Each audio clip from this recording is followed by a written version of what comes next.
जय हिंद मित्रों, इस वक्त हम मौजूद हैं छत्तीसगढ़ के कोरबा जिले का यह चुया ग्राम पंचायत क्षेत्र है।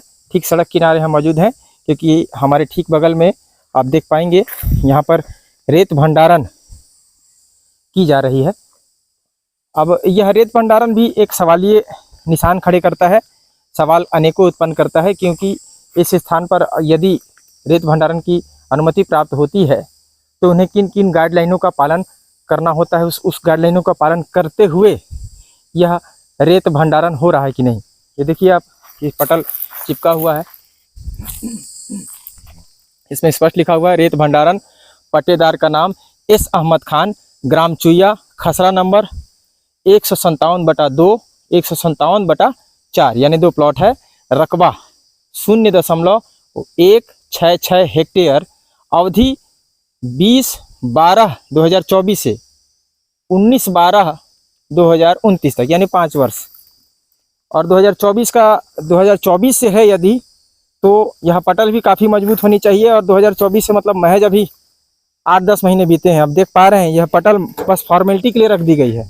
यह देखिए नीचे इसके, हम आपको तले को दिखाते हैं, बस इसको गाड़ दिया, मतलब यहाँ पर रख दिया गया है। यह देखिए, माने मट्टी को भी इसमें रखकर जाम नहीं किया गया है, बस इसे यहाँ पर रख दिया गया है।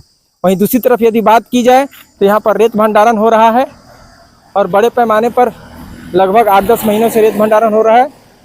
और रेत भंडारण में किस तरह से यहाँ पर आप देख पा रहे हैं, सड़क के ठीक बगल में रेत भंडारित कर दी जाती है। तो आप देख पा रहे हैं यह शासकीय भूमि है और संभवतः यह वह रकबा नहीं है जो दर्शाया गया है। उस रकबे में यहाँ पर रेत का भंडारण नहीं किया जा रहा है। वहीं यहाँ पर कुछ कर्मचारी अब मौजूद हैं, हम उनसे भी बात करेंगे, जो कि चौकीदार और जो भी यहाँ पर स्टाफ है इस रेत भंडारण स्थल पर। चलिए हम उनसे भी चर्चा करते हैं। तो यहाँ पर मौजूद कुछ कर्मी हैं, हम उनसे चंद सवाल पूछ लेते हैं। क्या नाम है आपका? आइएगा जरा सा। सुमत सिंह सर जी। क्या नाम है? सुमत सिंह। सुमत सिंह जी, यह बताइए, ये रेत भंडारित ठीक सड़क के बाजू में है। हाँ सर। यहाँ रेत भंडारण होना चाहिए या फिर वो रकबा है जो दूर आप देख पा रहे हैं? हाँ सर। वहाँ पर हम जूम करके दिखाते हैं। हाँ सर। वो वहाँ पर जो रकबा मिला हुआ है, दर्शाया गया है। हाँ सर।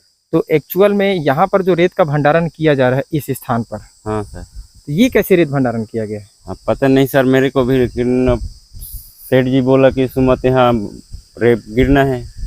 ठीक है, यहाँ गिरा, उसके बाद क्या किसी प्रकार का विवाद उत्पन्न हुआ? कोई मना करने आया यहाँ पर? अभी तो मना नहीं करें सर पहले में, लेकिन यदि अभी गांव वाले मना करत रहे।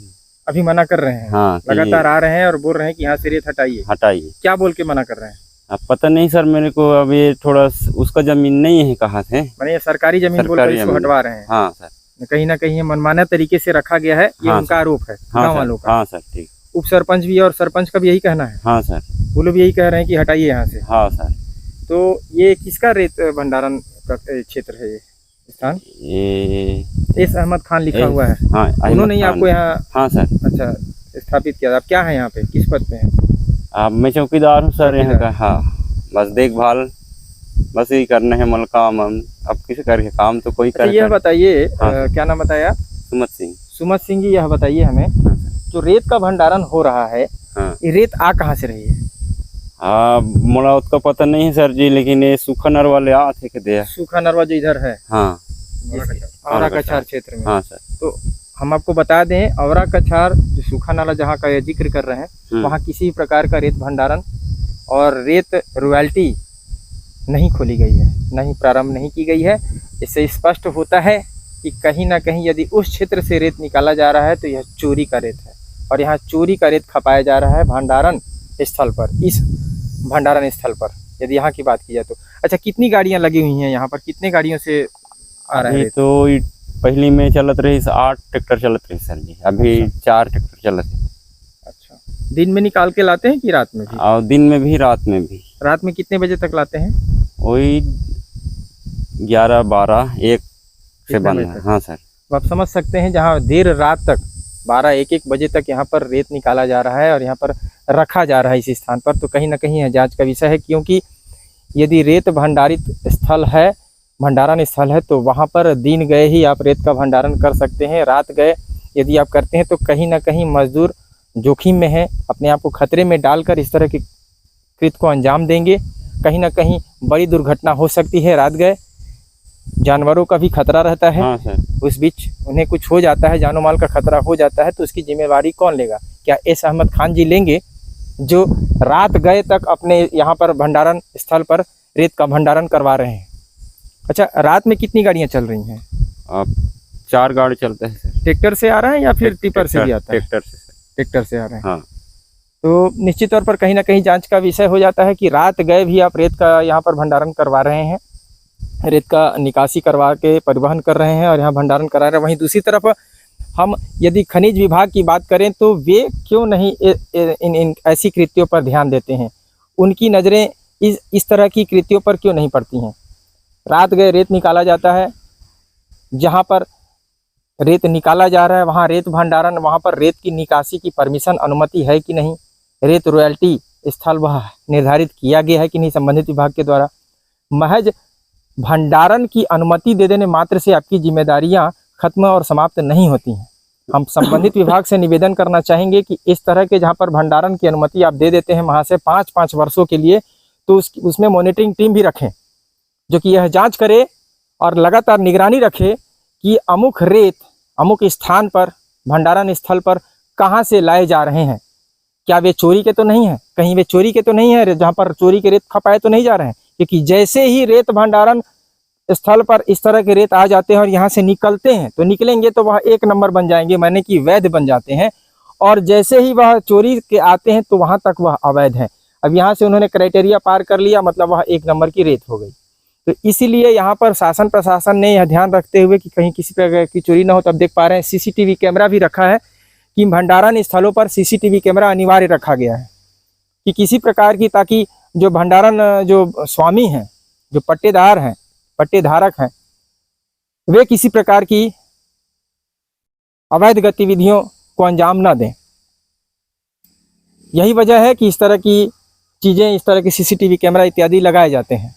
यह एक नियम है। अब अगर इसकी बात की जाए तो इसके आधार पर भी आप इसकी फुटेज निकलवा सकते हैं CCTV कैमरे की, और आप स्पष्ट पता चल जाएगा कि रात गए रेत आ रहा है। और रेत आपको भंडारण का परमिशन यदि पीछे के रकबे में है तो आप सड़क के किनारे यह शासकीय भूमियों पर क्यों रेत जो है वहाँ पर फेंक रहे हैं? यह भी कहीं ना कहीं जांच का विषय है। हालांकि इसका विरोध ग्रामीणों ने भी जताया है, इस पर भारी विरोध चल रहा है। वहीं दूसरी तरफ एक और सवाल खड़े हो रहा है कि रेत आखिर चोरी की क्यों यहाँ पर खपाई जा रही है?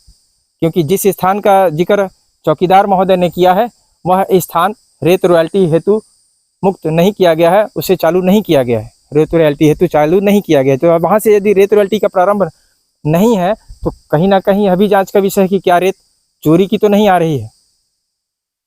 भंडारण कक्ष में, भंडारण स्थल पर यदि कहीं से रेत आ जाता है तो वह 1 नंबर हो जाए, यह जरूरी नहीं है, क्योंकि वह कहीं ना कहीं यदि चोरी का सामान लेकर आ रहे हैं और यहाँ पर 1 नंबर वैध उसे बनाकर फिर अमुक स्थान पर इसे अपने निर्धारित कीमतों पर बेचे जाने का कार्य भंडारण स्थल के द्वारा किया जाता है। तो इन्हीं शब्दों के साथ मैं चाहूँगा कि खनिज विभाग इस मामले को जांच में ले, ताकि दूध का दूध और पानी का पानी हो सके। वहीं हम इस विषय को लेकर क्षेत्र के सरपंच और सचिव और साथ ही उप सरपंच से भी हम चर्चा करेंगे, कुछ ग्रामीणों से भी हम इस विषय को लेकर चर्चा करेंगे कि आखिर इस स्थल पर, इस भंडारण स्थल पर विवाद क्यों बढ़ते जा रहे हैं। धन्यवाद। कैमरा सहयोगी पुरुषोत्तम साहू के साथ, कैमरा सहयोगी पुरुष साथ मैं प्रधान संपादक मुकेश भारती। जय हिंद।